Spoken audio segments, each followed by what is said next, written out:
and liquid resins bond all these ingredients together. The powdered resin and additives are the first ingredients to go into the mixer.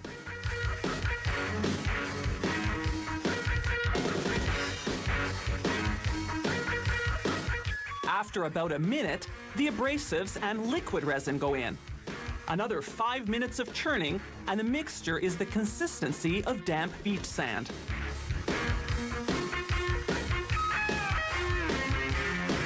They screen out any globs or chunks so that the mix has a smooth and even texture. A device called a shuttle spreads the mixture into a wheel-shaped mold. The diameter and depth of the mold cavity corresponds to the dimensions of this specific grinding wheel model. At the base of the mold is a reinforcement disc made of fiberglass.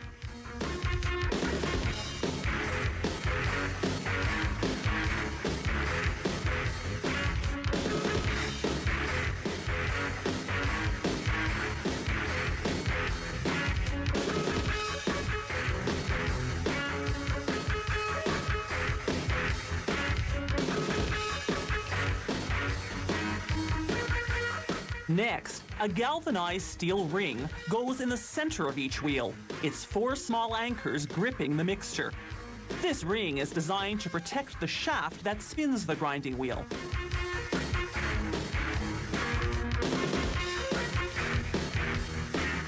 A hydraulic press now compacts the material, applying up to 350 kilograms of pressure per square centimeter. That's the weight of about 30 cars.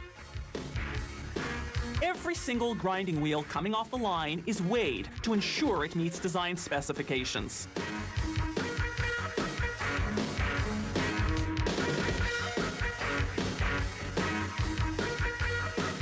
Next, the wheels go into an oven whose temperature rises gradually from 20 to 200 degrees Celsius over a period of 24 hours.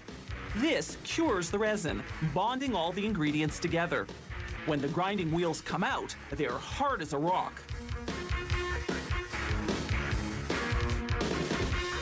The last step of the production process is labeling. The automated machinery moves the wheels from station to station using suction. It applies 8 drops of hot glue around the center, then slaps on the first label. The label bears the manufacturer's logo and lists the grinding wheel's dimensions, its intended use, and the maximum spin speed. The equipment then flips each wheel and glues a second label onto the other side. This label lists the safety information. The diameter of a grinding wheel can range from just 5 centimeters to more than 50 centimeters. It can be just a millimeter thin or up to 12 millimeters thick. The smallest wheels are designed for things like auto body work, while the largest ones can cut through railway tracks and thick metal construction beams.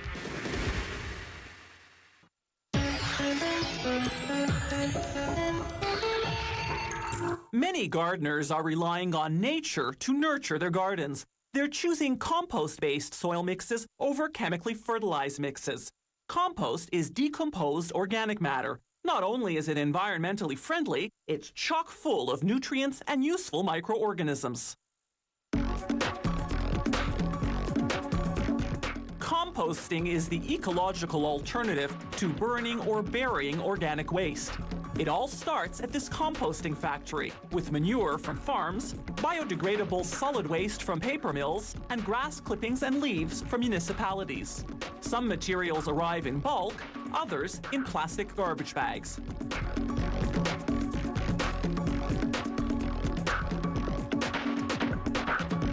Workers carefully inspect the leaves and grass clippings, removing any non-biodegradable objects that got into the bags. Things like pieces of plastic, rubber, or metal, shards of glass, or even stones. After combining all the waste ingredients, they add bulking materials, such as wood chips and bark.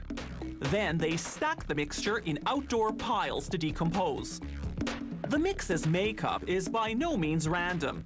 It's scientifically designed to create an ideal environment for live microorganisms. Billions of bacteria and fungi grow and reproduce, feeding on the nitrogen and carbon that are naturally present in the organic matter. They slowly and gradually transform the waste into compost, which, when ready, will look like rich black earth. All this microbiological activity heats the waste piles to a steaming 65 degrees Celsius, even in the dead of winter. The factory turns the piles monthly to aerate them. This stimulates decay and ensures it occurs evenly throughout the pile. The active breakdown phase takes 6 to 10 months. A curing phase follows, an additional 6 to 8 months, at the end of which the compost stabilizes. Because the outdoor piles are exposed to precipitation, high concentrations of nitrogen, phosphorus, and potassium leach into the runoff water. Drainage ditches collect and carry this water to holding ponds. From there, it goes through a treatment system consisting mainly of aeration and settling ponds. As we see in this demonstration, they aerate the water and add certain chemical compounds. The pollutants bond and settle at the surface to be skimmed off. The treated water has to meet strict government regulations before it's released to the environment. Back to the compost now. Once the curing phase is over, the compost goes through a screening process which removes any lumps or foreign objects, such as pebbles or partially decomposed wood chips. The finished compost comes out silky smooth.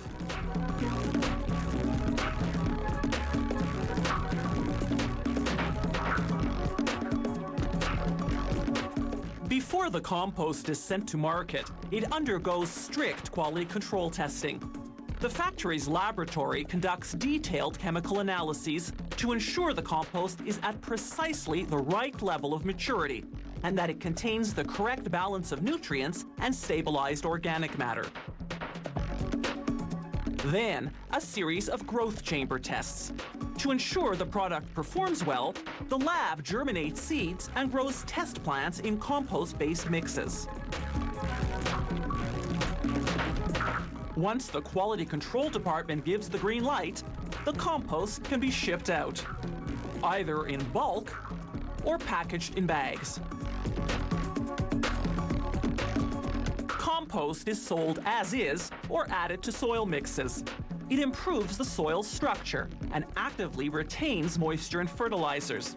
Compost is a chemical-free way to nourish plants and stimulate their defense systems. This gives them extra strength to grow fast and stay healthy.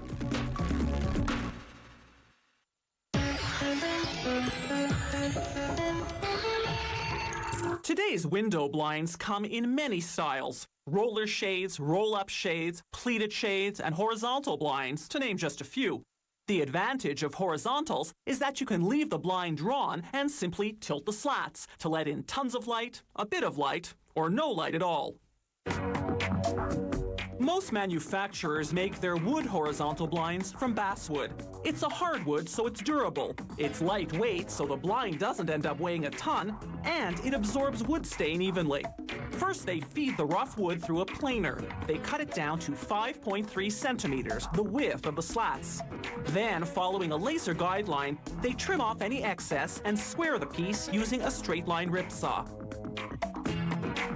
Now the piece goes through a machine that's specially designed to cut thin slats of wood. Its sharp steel blades slice right through, creating up to 15 slats, each 4 millimeters thick. Here's the piece of basswood before slicing and after. The slats now pass under an oscillating sander to prep them for staining. After cutting them to the width of the window, workers spray wood stain on both sides of each slat, then a coat of sealer to lock in the color. Once the sealer dries, they sand the slats manually to prepare them for a final protective coat of lacquer. Next, using a die, they punch 2 slots in each slat, 15 centimeters in from each end.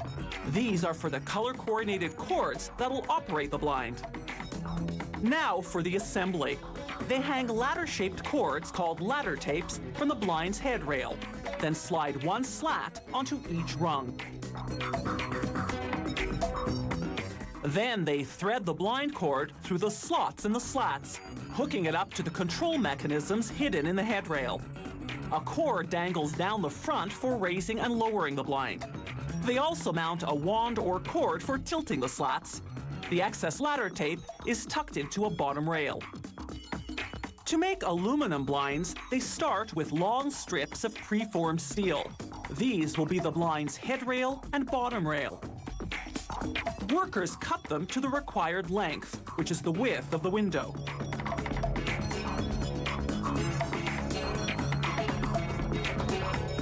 They make holes in the head rail for the cord lock, the device that locks the blind to the desired height, and the tilter, the mechanism that angles the slats. Now they install those components. The cord lock snaps right into the hole, no hardware required. That's known as a pressure fit. They pressure fit the tilter as well. Next come the tape rolls, through which they run the ladder tapes.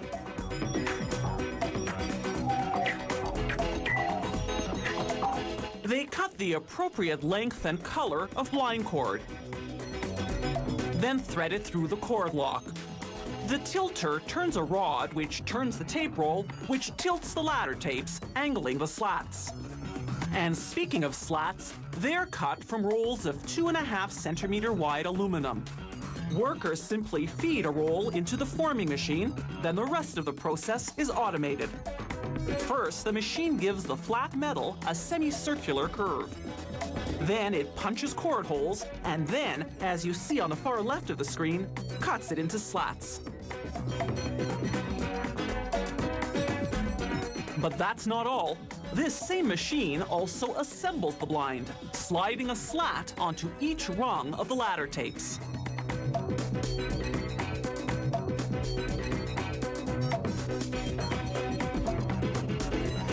All that's left to do by hand is thread the blind cord and install the bottom rail. From this point on, it's just window dressing.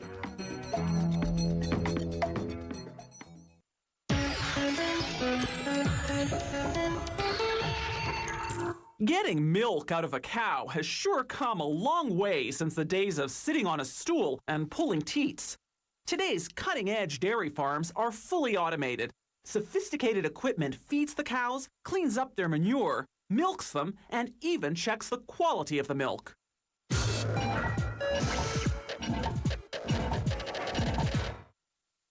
Historians aren't sure when humans first began drinking animal milk, but they believe that people in ancient Babylon, Egypt, and India raised dairy cattle as early as 4000 BC. For centuries, the family cow was the main source of milk. But as cities became more populated, keeping your own personal cow became rather impractical. So farmers living outside city limits began to establish dairy businesses.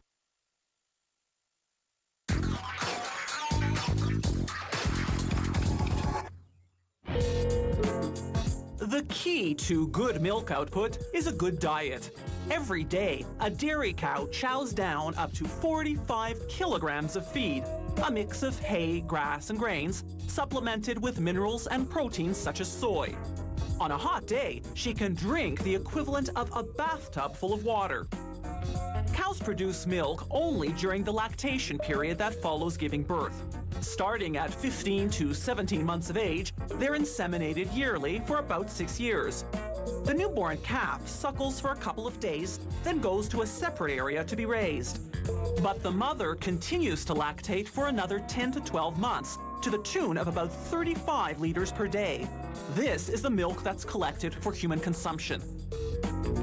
The barn floor is automatically cleaned around the clock to prevent the cows from walking in their manure, which would spread disease and infection. Animal welfare is at the core of this state-of-the-art dairy farm. A happy and stress-free cow, after all, produces better milk. So these cows aren't confined to stalls. They walk around freely, inside or outside, eating and drinking as they please. They scratch themselves against this motion-triggered brush. It improves their blood circulation and cleans their hides. Each cow wears an identification tag. It emits a low frequency, a different one for each animal. This enables the computerized milking system to collect data on each cow's milking habits and monitor the quality of her milk. No traditional twice-a-day milking here. The cows decide when they feel like being milked. Just like the pressure in our bladders tells us when it's time to go to the bathroom, when the cows find the pressure in their udders uncomfortable, they just mosey on down to the milking stall. The stall is designed not to force the cow into an uncomfortable or motionless position. It's set up in such a way that she's not separated from the herd. Scientific research shows that separation induces stress. As it prepares to clean her udder with disinfectant and water, the robotic milking system reads the ID tag and records that this is cow number 328 coming in for a milking at 4:41 in the afternoon. Next, a laser pinpoints the exact location and position of the 4 teats. It feeds that information to the computer, which then guides the robot to attach the teat cups one by one.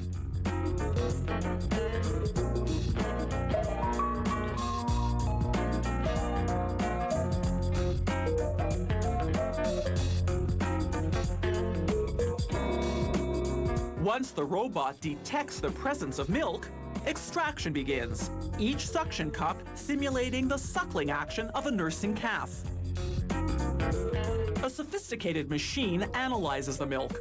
If the quality is not up to par, or if the machine detects signs the cow has an infection, milk with elevated temperature or minute traces of blood, for example, the system automatically rejects the batch and red flags the problem cow.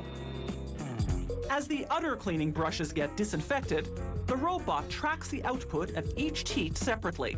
That way, no teat is undermilked or overmilked, which can lead to health problems. Once the suction cups come off, the robot disinfects each teat. As Bessie goes on her way feeling mighty relieved, the robot disinfects the teat cups for the next cow. The milk that passes inspection collects in a jar, then gets transferred to a giant refrigerated reservoir. They wash out the jar between cows. To keep the milk fresh, they store it at 3 degrees Celsius, about the temperature of your refrigerator.